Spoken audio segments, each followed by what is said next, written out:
To most people, land is just dirt. They drive past it without thought, noticing only whether it looks neat or unkempt, whether there are weeds or trees, whether someone has bothered to mow it. But for me, a certain patch of land had always been more than that. It was legacy, it was history, and it was potential, sitting quietly just outside the neatly trimmed boundaries of a homeowners association that prided itself on control. The lot itself was unassuming at first glance. Roughly 3 acres, unevenly shaped, bordered by a thin line of pine and oak trees. Grass grew wild across it, tall in summer, brittle in winter. Sometimes wildflowers sprouted at random, splashes of yellow and purple scattered against green. It wasn't fenced. It wasn't posted with signs. To an outsider, it might have looked forgotten. But it was not forgotten by me. I paid the property taxes every year. I kept the deed carefully filed. And I visited from time to time, just to stand on the soil and remind myself it was mine. The land had belonged to my grandfather. He had been the kind of man who thought ahead, the kind who could see patterns in development before anyone else. When he bought it, the area was still rural, little more than a scattering of houses. Over decades, the suburbs expanded, swallowing fields and forests until neighborhoods rose around it. Yet that particular patch remained. It wasn't annexed. It wasn't sold. It wasn't abandoned. It passed through the family until it reached me, intact. My grandfather had always believed the property would one day become valuable. He had been right. On one side, the land bordered a gated community ruled by an HOA. That HOA had a reputation, the kind of reputation whispered about in local diners and spread in neighborhood Facebook groups. Residents there joked that living under the HOA meant asking permission to breathe. They had rules for mailbox height, paint shades, fence styles, and even lawn ornaments. Stories circulated about fines handed out for leaving trash bins out an hour too long, or for having curtains in a color not approved by the board. It was petty tyranny disguised as community standards. And presiding over that tyranny was a woman named Margaret. She wasn't just the HOA president. She was its embodiment. Always impeccably dressed, always carrying herself with superiority, Margaret believed the neighborhood's image was her personal mission. She was feared and obeyed. Neighbors rarely crossed her. Contractors bent to her demands. Even city officials seemed reluctant to challenge her. What set my land apart, however, was a technicality that Margaret could never erase. My property was outside the HOA's jurisdiction. It wasn't listed in their founding documents. It wasn't subject to their bylaws. No dues, no restrictions, no oversight. That fact would prove to be the crack in Margaret's armor, though she didn't yet realize it. For years, nothing happened. The land sat in quiet stillness, while I focused on life elsewhere. Occasionally, I considered selling it or developing it, but the timing never felt right. I let it remain as it was, because there was no urgency. That lack of urgency, ironically, would become the bait Margaret could not resist. The first sign came one spring when I noticed surveyor stakes planted along the property line. Thin wooden posts with bright orange flags flapped in the breeze.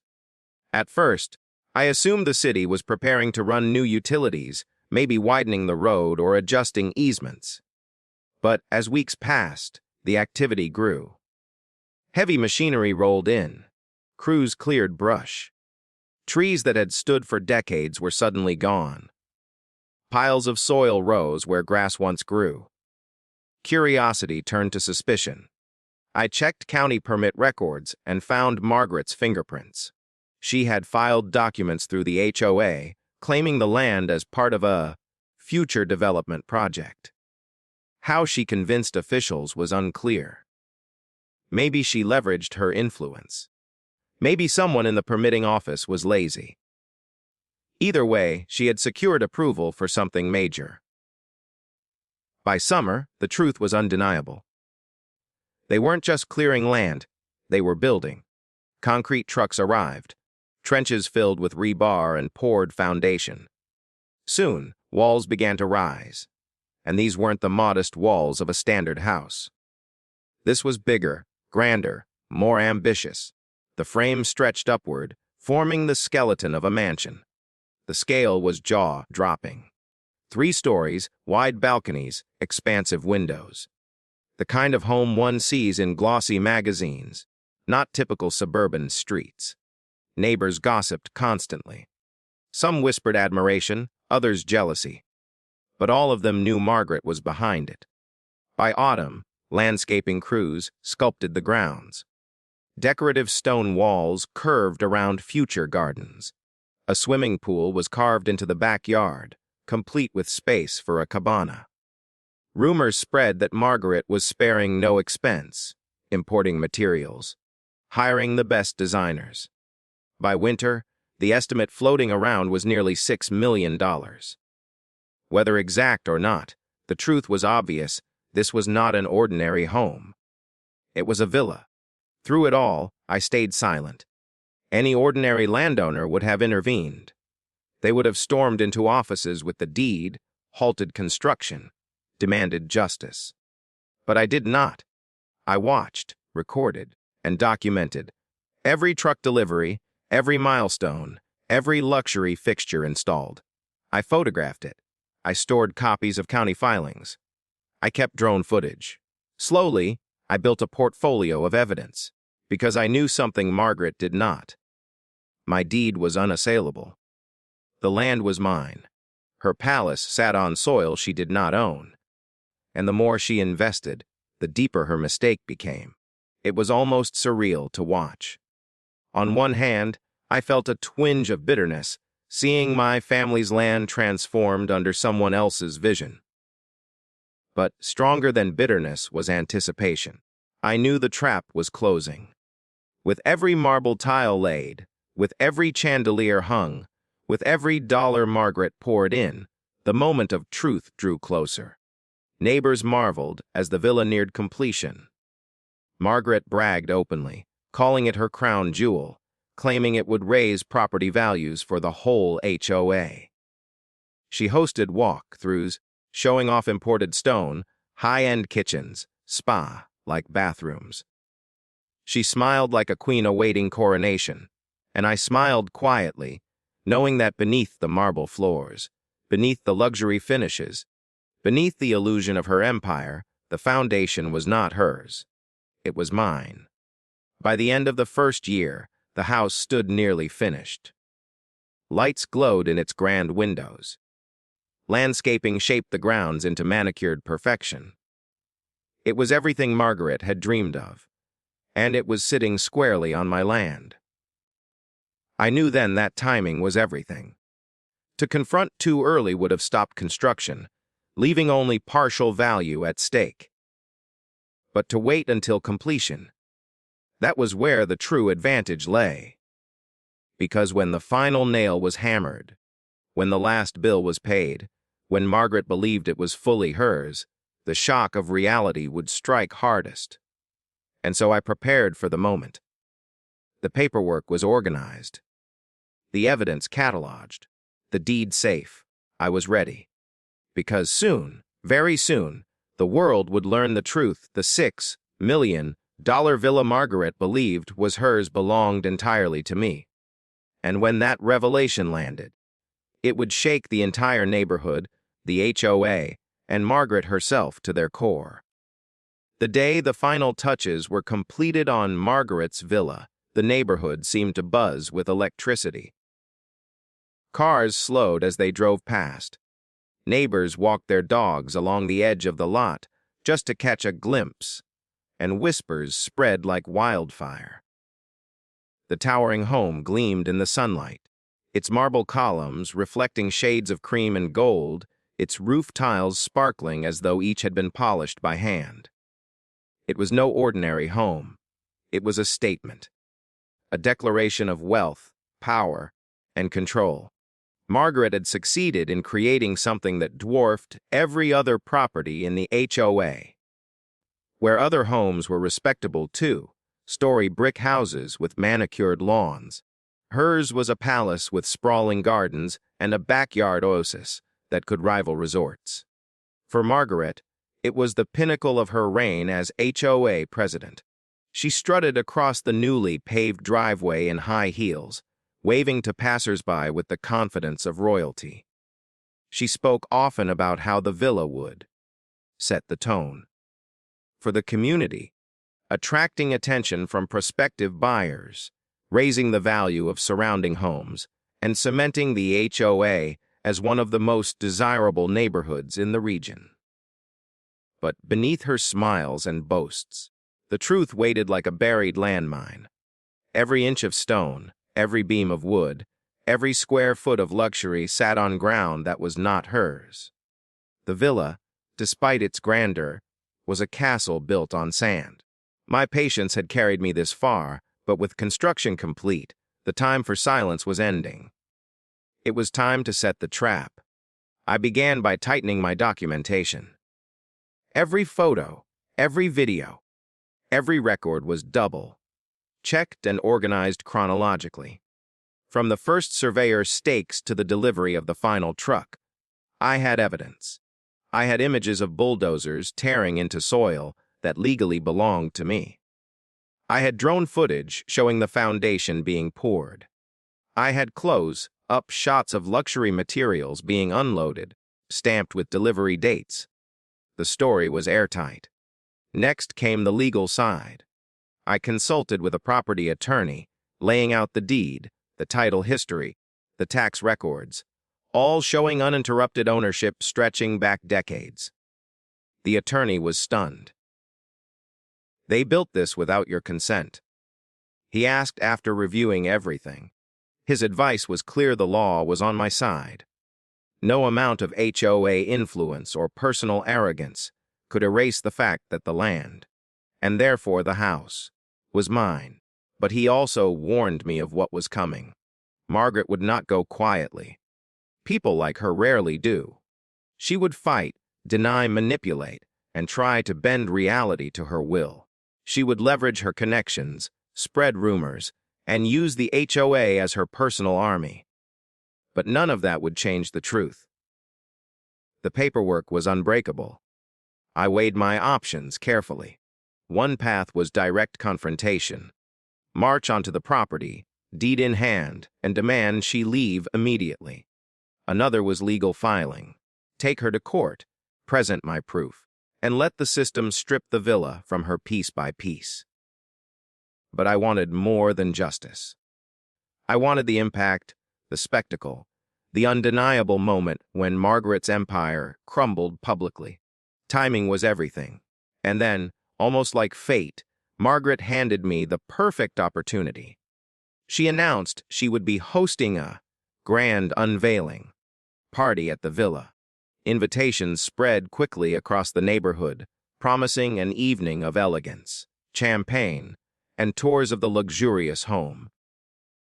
It was to be her crowning achievement, a night designed to cement her legacy as the queen of the HOA. She wanted admiration, envy, and applause. She wanted the spotlight, and I would give it to her, but on my terms. I decided the unveiling would be the moment. The night when Margaret gathered the entire community to bask in her glory would also be the night her illusion shattered. I prepared everything: my deed, certified copies of records, printed photographs, and a statement that would leave no room for argument. When the lights shone brightest on her, I would step forward and reveal the truth. As the day of the unveiling approached, I kept watch from a distance. Caterers arrived with trucks full of food and champagne. Tents and lights were erected on the lawn. A valet service set up near the driveway. Margaret spared no expense. Every detail was perfect, every corner polished. She wanted this night to be remembered forever. And it would be. On the evening of the event, the neighborhood gathered in formal attire.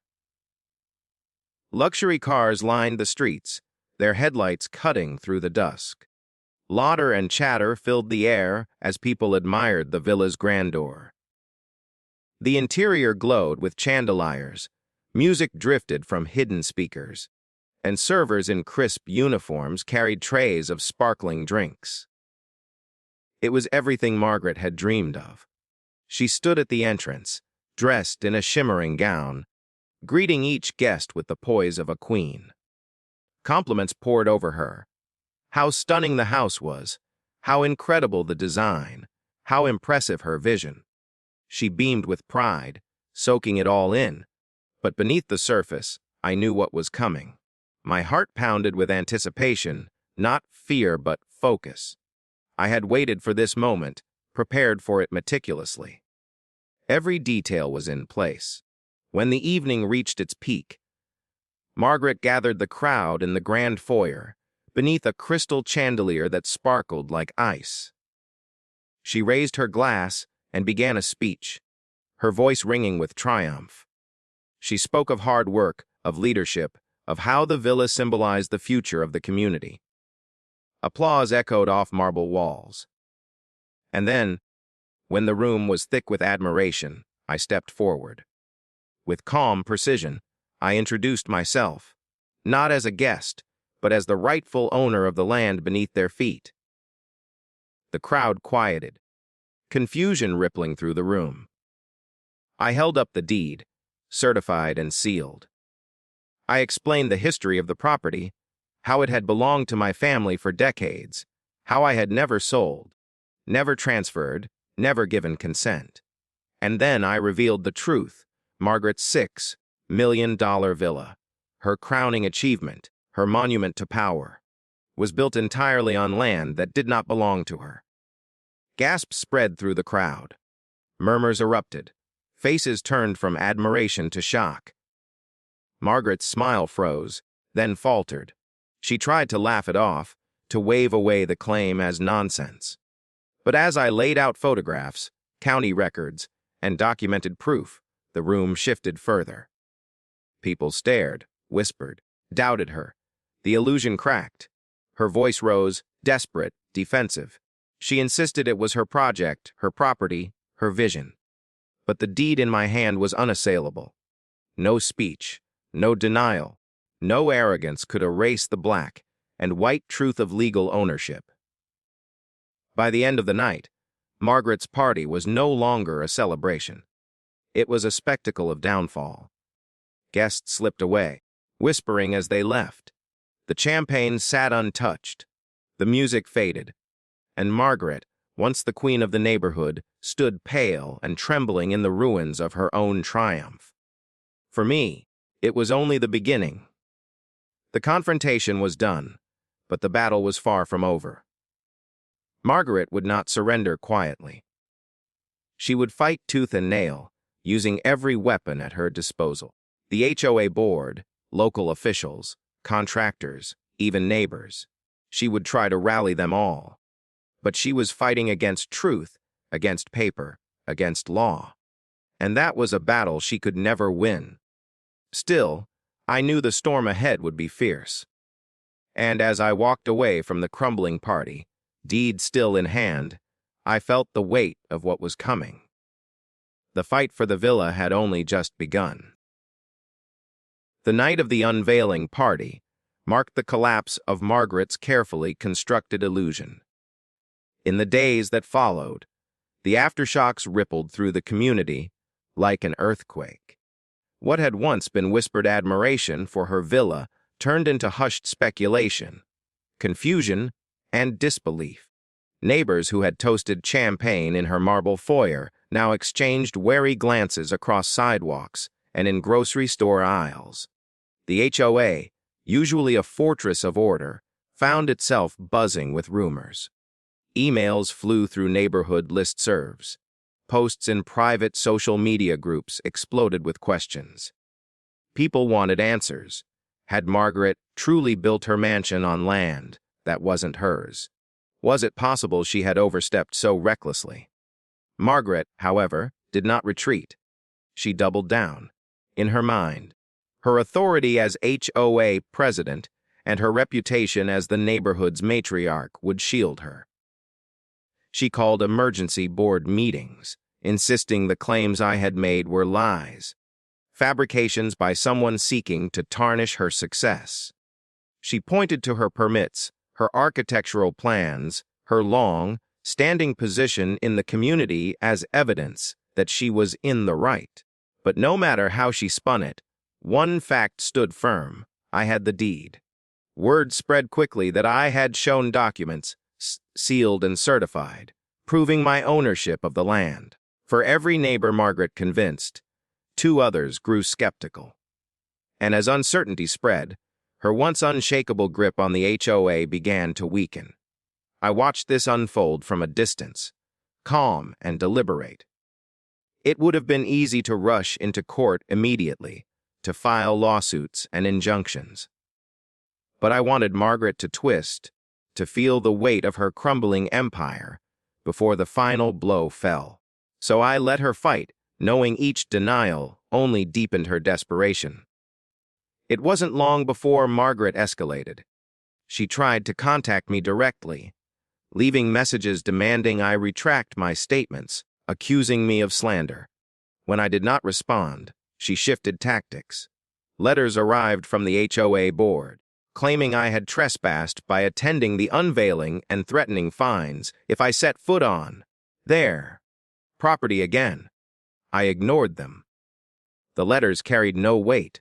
They had no authority over my land. Frustrated, Margaret turned to local officials. She pushed city inspectors to review my claims, hoping to find technicalities or loopholes. She tried to convince the planning department that my deed was outdated, that the land had been absorbed into the HOA years ago. But each attempt hit a wall. The records were clear. The property had never left my family's name. Every tax bill had been paid under my account. There was no paper trail to support her fantasy. As weeks turned into months, the tension grew.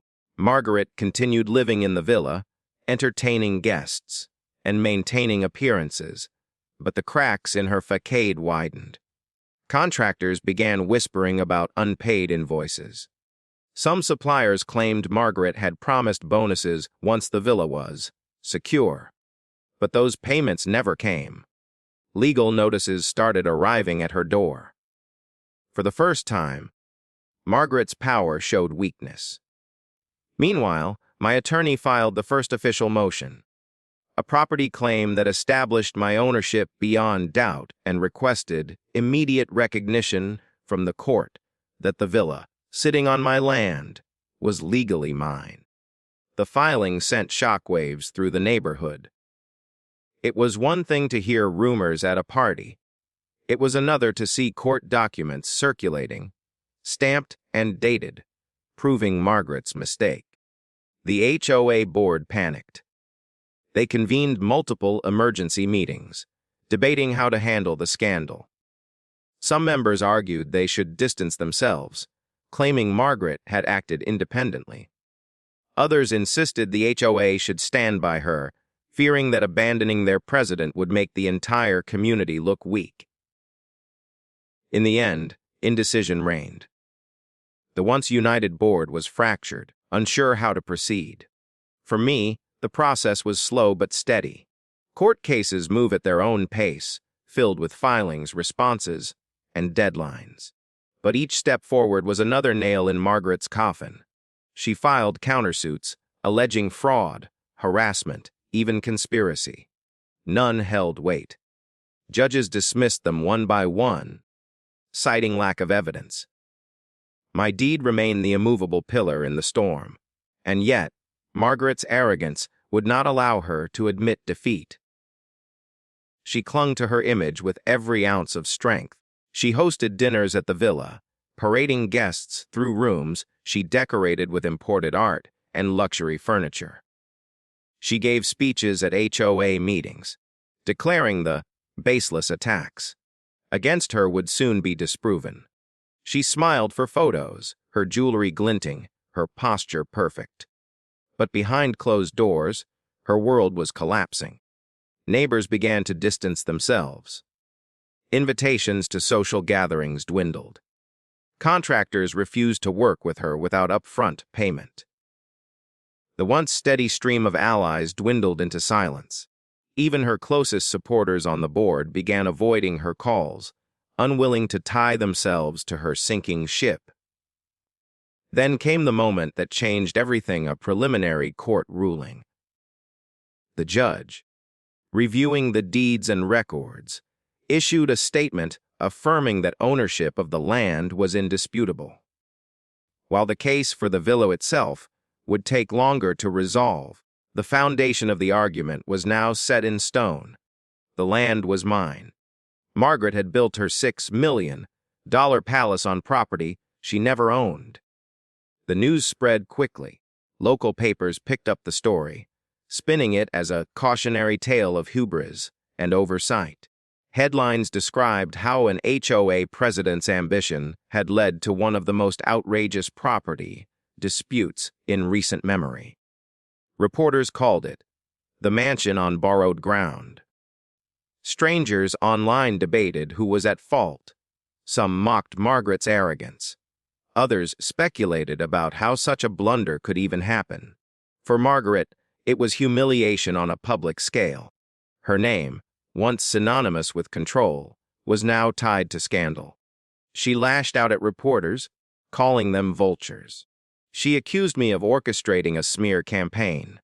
She even tried to rally the HOA to pass resolutions, defending community assets, though none of them held legal merit. Through it all, I remained patient. Every insult she hurled, every denial she made, only made her look more desperate. The law was on my side, and time was my ally. Yet I knew the battle was not over. The preliminary ruling was just the beginning. To secure full legal ownership of the villa, I would need to see the case through to the end. Margaret, stubborn as ever, was not about to surrender. She would fight until every option was exhausted, no matter how futile. And so, the true battle began, not just over property, but over pride, reputation, and control. Margaret had ruled the HOA like a queen, but now she was reduced to defending herself in court, clinging to the remnants of her authority. I had been quiet for years, watching from the sidelines, but now I was stepping fully into the arena. The villa stood as a gleaming monument on my land, a symbol of her arrogance and my patience. The fight to claim it would be long, messy, and public, but I was ready, because I wasn't just fighting for a house. I was fighting for justice, for legacy, and for the satisfaction of watching Margaret's empire collapse under the weight of her own mistakes. The community was watching. The courts were watching. And Margaret, whether she admitted it or not, was already losing. But the most dramatic chapters were yet to come. The preliminary ruling had changed everything. For months, speculation had rippled through the neighborhood, whispers and debates carrying from backyard fences to coffee shops.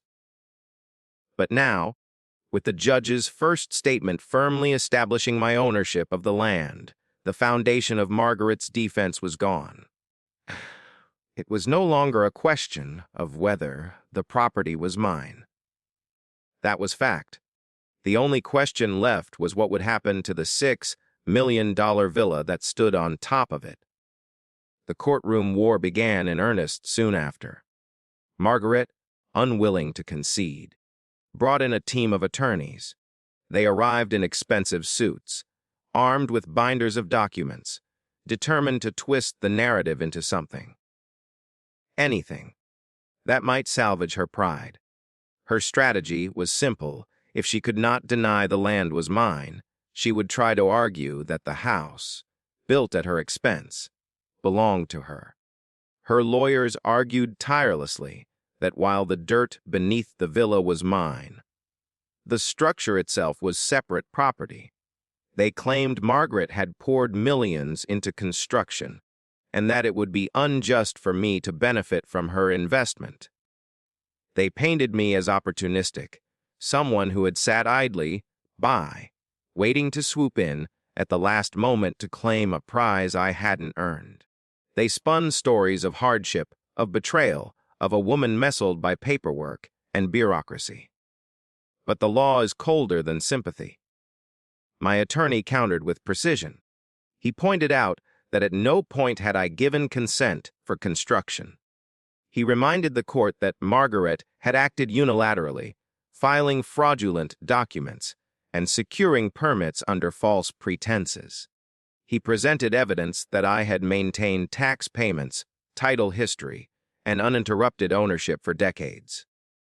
Most importantly, he cited legal precedent. Anything permanently affixed to land becomes part of that land. In other words, Margaret's villa, no matter how expensive, no matter how glamorous, legally belonged to me. The courtroom sessions stretched over weeks. Each day, Margaret sat stiffly at the defendant's table, her hair perfectly styled, her jewelry glinting under the fluorescent lights. She wore the same expression she had carried as HOA president, smug, defiant, untouchable. But as witnesses testified and evidence mounted, that confidence cracked. Contractors admitted under oath that they had been hired through the HOA. Inspectors acknowledged that permits had been filed under questionable claims. Even former board members, once loyal to Margaret, confessed that she had acted independently, pressuring them into silence while she pursued her grand project. Piece by piece, the illusion she had built unraveled. The media covered every development. Local reporters attended hearings, scribbling notes as lawyers sparred. Articles appeared weekly, each headline more sensational than the last. HOA, President fights for mansion built on wrong land. Villa at the center of legal storm. $6 million blunder. Neighbors who once feared Margaret now followed the drama with morbid fascination, gossiping about what would happen when the case concluded. Through it all, I remained calm. My strategy was simple: let the facts speak for themselves. I didn't need theatrics. I didn't need to embellish. The truth was damning enough.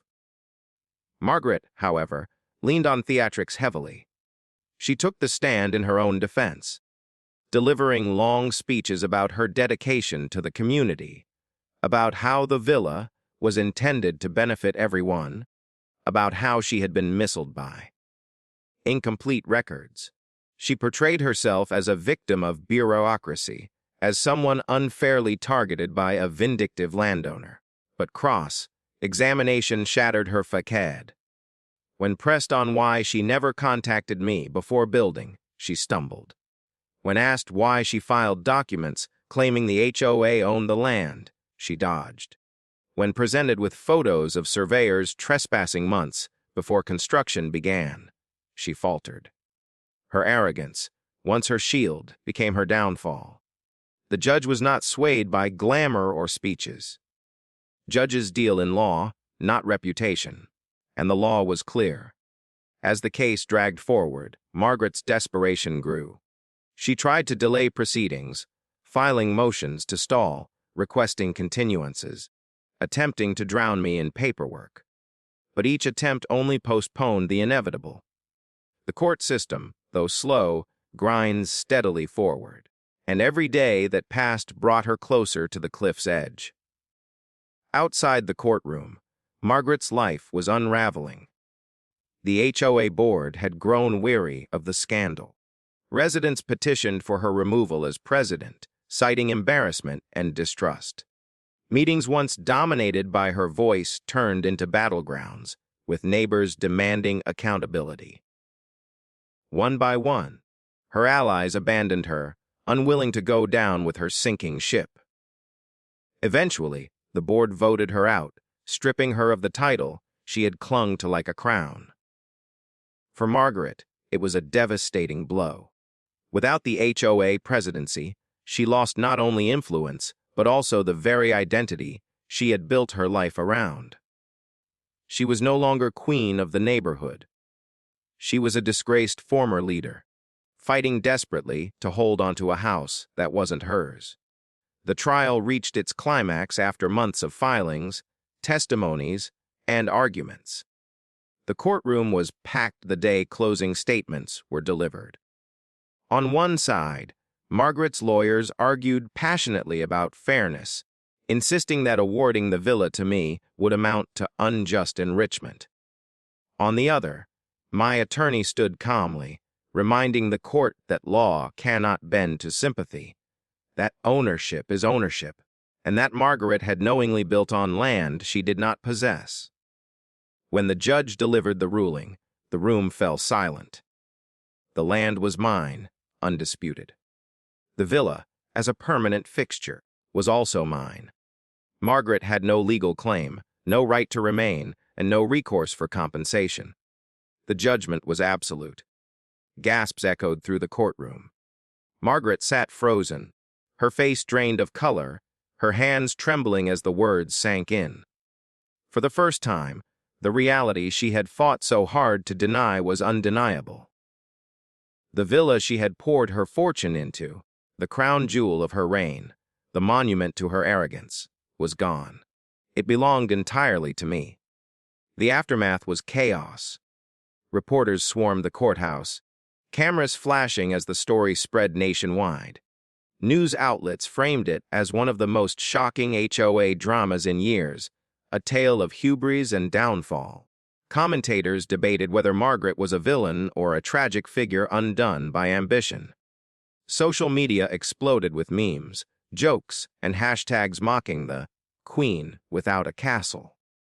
Margaret, once admired, became infamous. Neighbors avoided her. Friends vanished. Contractors demanded unpaid bills. Debt collectors circled, and as court orders were enforced, she was required to vacate the villa immediately. The image of her leaving that house, her house, in her mind, was burned into the community's memory. A moving truck arrived, loaded with furniture, paintings, and clothes. Margaret, dressed no longer in glamorous gowns, but in plain clothes, stood on the driveway giving orders with a hollow expression. The neighbors watched from a distance, some with pity, most with quiet satisfaction. For me, the moment was surreal. I had not only reclaimed my land, but I had also inherited a $6 million villa fully constructed at someone else's expense. The keys were handed to me by the court-appointed officer, the locks changed, the property secured. When I stepped inside for the first time as its rightful owner, the air felt heavy with irony. Every polished surface, every glittering chandelier, every inch of marble was a testament to Margaret's downfall and my patience. But the war was not over. Not yet. Margaret might have lost the courtroom battle, but people like her rarely go quietly. Rumors circulated that she was planning appeals, that she was contacting higher courts, that she was preparing to fight until her last resource was drained. Others whispered that she might resort to sabotage, that her pride would not allow me to enjoy the villa without consequence. And so, even as I walked through the grand halls of my new property, I knew the story wasn't finished. Margaret was beaten, yes, but she was not gone. Her pride, her stubbornness, her refusal to accept defeat meant that more battles were on the horizon. The courtroom war had ended in my victory, but the true endgame was still ahead. Because people like Margaret don't just lose. They scheme, they plot, they wait for moments of weakness, and I was certain she was already planning her next move. The judgment should have been the end. In most cases, a ruling as definitive as the one the court handed down leaves little room for further conflict. Ownership had been established, the law was on my side, and Margaret had been ordered to vacate the villa immediately. But people like Margaret never walk away quietly. For her, defeat was not an ending. It was a wound she could not allow to scar over. She needed revenge, and she was willing to sacrifice what little remained of her reputation, her finances, and even her sanity to get it. Her downfall had been spectacular. Neighbors who once cowered before her now whispered about her in hushed tones. The HOA, stripped of her leadership, scrambled to rebuild credibility with residents who no longer trusted them. Margaret herself was a pariah, avoided in public, mocked online, and drowning in debts from legal fees and unpaid contractors. She could have chosen silence. She could have accepted the loss, rebuilt her life elsewhere, and faded into obscurity. But that was not Margaret's way. Her first act of retaliation was subtle. Within weeks of vacating the villa, I noticed strange occurrences on the property. Mail that had been delivered to the villa was rerouted, redirected, or vanished entirely. Service providers arrived unannounced, claiming Margaret had scheduled appointments on my behalf. Roof inspections, pest control visits, landscaping crews. On one occasion, a towing company attempted to haul away my vehicle, insisting it had been reported abandoned. Each incident was disruptive, inconvenient, and clearly orchestrated. It became apparent that Margaret was using every ounce of insider knowledge she had gained as HOA president to harass me. She knew which service providers the community relied on, which city departments were slow to verify records, which loopholes could be exploited to create chaos. And she exploited them all, flooding my life with petty sabotage. But small disruptions were only the beginning. Margaret escalated quickly. One night, not long after I had begun settling into the villa, I was awakened by flashing lights outside. Police cars lined the driveway, officers knocking on the door with urgency. Someone had placed an anonymous call reporting a break-in, claiming the villa was being burglarized. The officers, though professional, had no choice but to sweep the house, rifles raised, until they confirmed I was indeed the rightful occupant. Margaret, of course, denied involvement, but the timing was too perfect, the malice too pointed. It was her attempt to make me feel unsafe in the very home I had won. As weeks turned into months, her efforts became more brazen. She filed appeals, each one more desperate than the last, trying to overturn the judgment. None succeeded.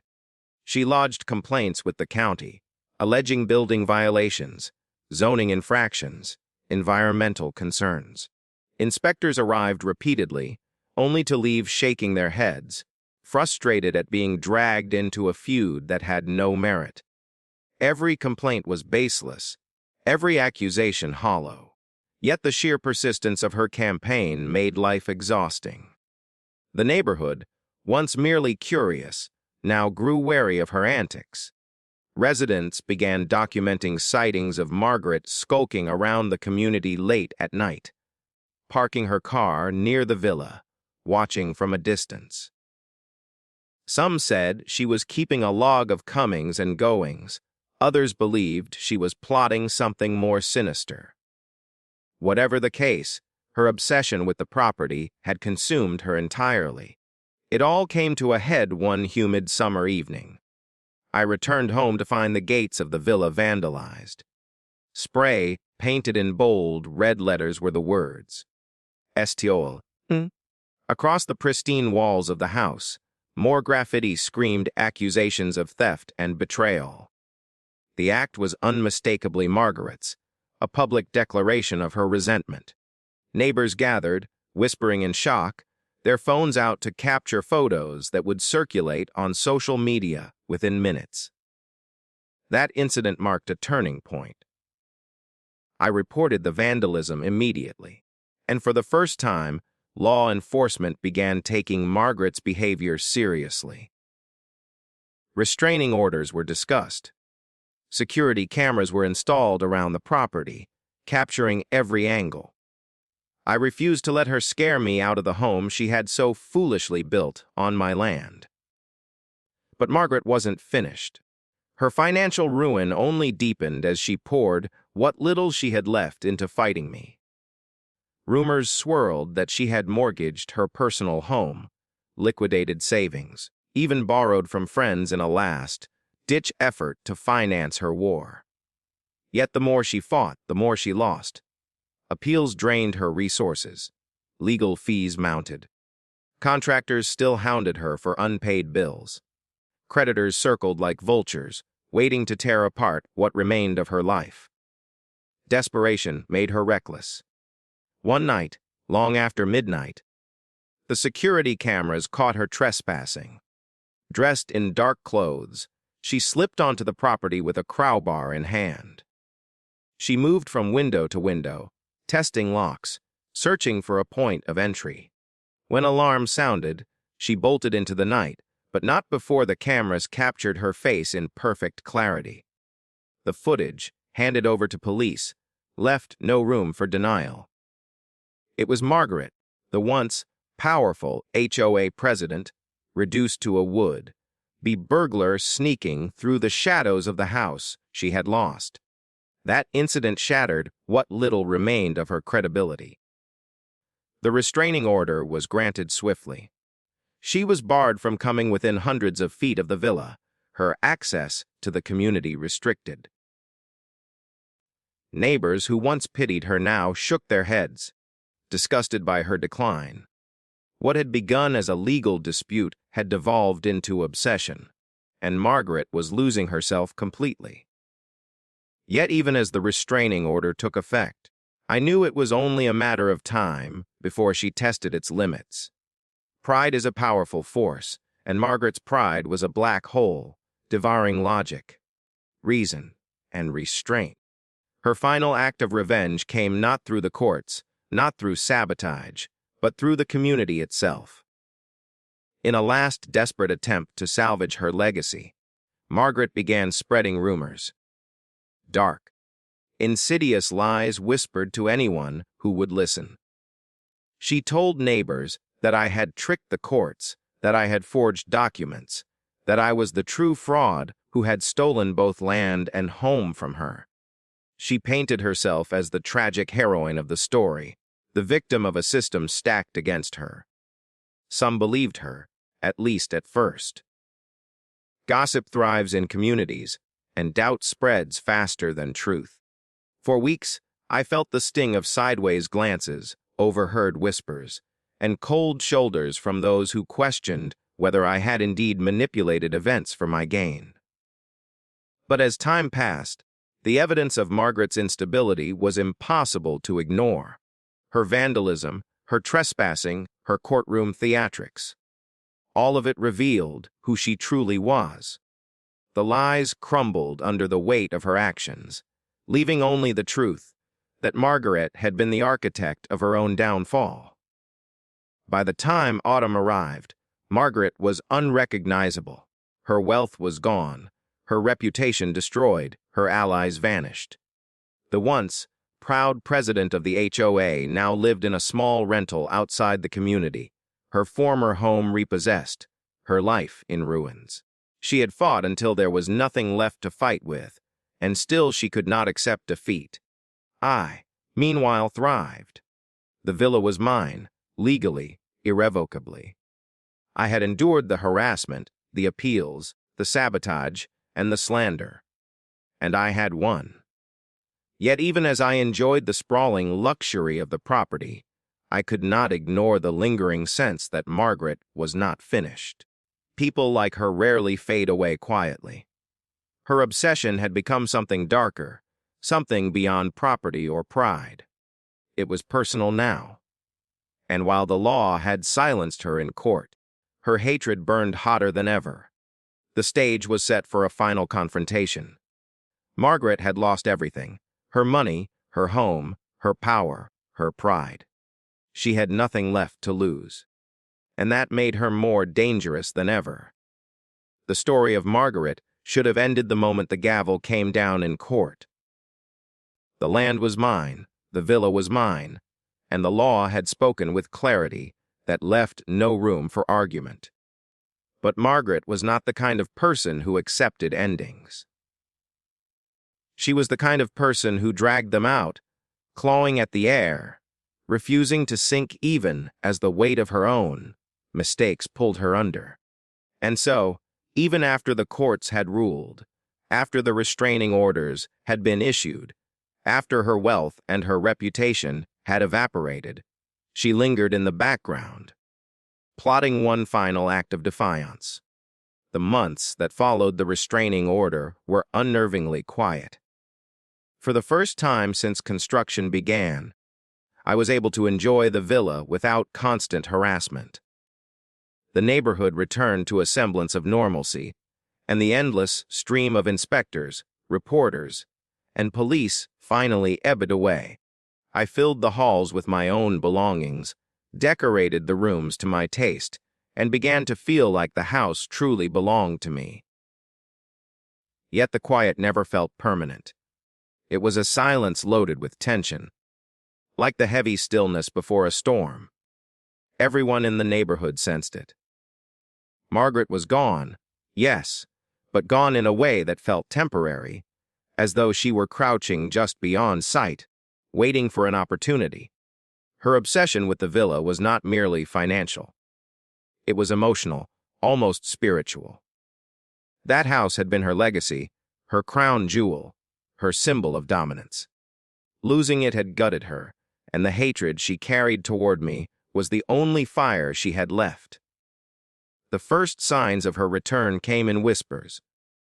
Neighbors reported seeing her car parked near the community late at night, headlights off, engine idling in the dark. Others swore they spotted her walking the perimeter fence, watching silently before vanishing into the shadows. Security patrols were called, but by the time they arrived, she was always gone. Then came the letters. Anonymous notes slipped into mailboxes around the neighborhood, written in an uneven scrawl, accusing me of fraud and theft. They warned residents not to trust me, claiming the court ruling was corrupt, that I had destroyed Margaret's life through lies and manipulation. Some neighbors tossed the letters without thought. Others shared them, shaking their heads at the desperate delusions of a fallen leader. For me, they were a clear warnings Margaret had not let go. She was circling, waiting for her chance to strike. I tightened security, more cameras, reinforced locks, motion-activated lights. But deep down, I knew Margaret wasn't finished with petty vandalism or anonymous notes. She was building toward something bigger, something final. That moment came on a stormy night in late November. The wind howled through the trees, rain lashed against the villa's windows, and the air carried the electric charge of something about to break. I was upstairs when the alarms went off. Every sensor on the ground floor triggered in rapid succession. The cameras confirmed what I already knew. Margaret had returned. She came not like a thief this time, but like a conqueror storming enemy gates. Dressed in black, hair plastered to her face by the rain, she forced her way through the back door with a crowbar. She moved quickly, fueled by rage, ignoring the blaring alarms. In her hands, she carried not just the crowbar, but a canister of gasoline, sloshing with each step. Margaret's final plan was clear. If she could not have the villa, then no one would. By the time police were dispatched, she was already inside, splashing fuel across the marble floors, onto the velvet drapes, into the grand dining room she had once envisioned hosting lavish HOA galas.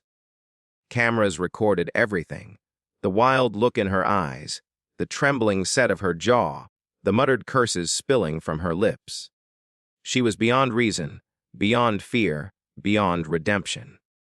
I watched from the security feed, frozen in disbelief, then bolted into action.